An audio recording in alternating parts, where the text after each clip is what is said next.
Hi, I'm Ineke van der Broek, a commercial contracting lawyer at AKD. In this episode, I will provide pointers to help you get to grips with negotiations for an agreement.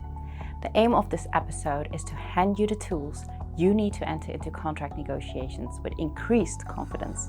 Before starting negotiations, it is important that you collect as much information as possible about the party across from you at the negotiating table. What are their interests and objectives? It's a good idea to try and identify them. Once you are aware of the other party's motives and needs and the market in which they operate, you will better be equipped to attune your needs and goals to theirs during the negotiations, which should make it easier to reach common ground. In my first video, I already stressed the importance of acquainting yourself with the cultures of your business partner.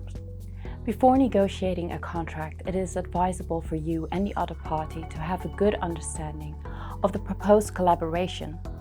In my previous video, I explained that both parties would be well advised to start by discussing and establishing their mutual intentions and the type of collaboration.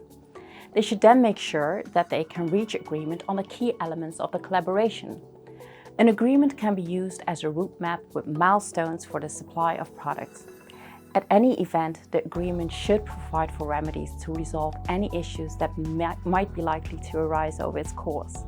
The parties have the option to lay down the most important terms of the agreement in what is known as a term sheet. This is a bullet point document outlining the material terms and conditions of the agreement. You would do well to keep the term list as straightforward as possible. Throughout this negotiating stage, the parties should always have in mind the goal of their collaboration and the mutual intentions. An aggressive and unilateral mindset, with each party only trying to serve its own interests, tends to backfire. Instead, try and agree on those terms that do goal of your collaboration justice and that are representative of both parties' interests. What if things get too complicated or disagreement arises? Then go back to the term sheet setting out the material terms and conditions of the collaboration, establish which terms you have come to agreement on already, and negotiate the items over which you still have issues.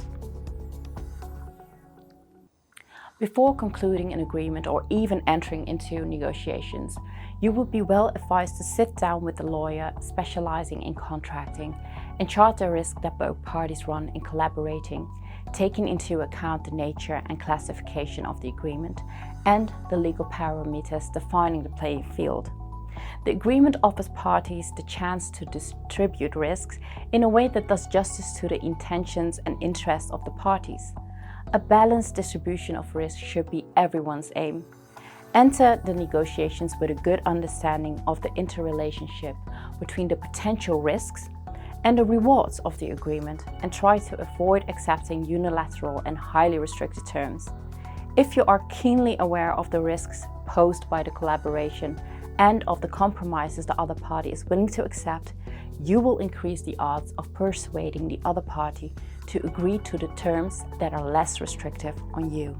That concludes the pointers I wanted to give you to help you get to grips with negotiations. Over the next few episodes, I will go into some of the key clauses of commercial agreements. See you next time.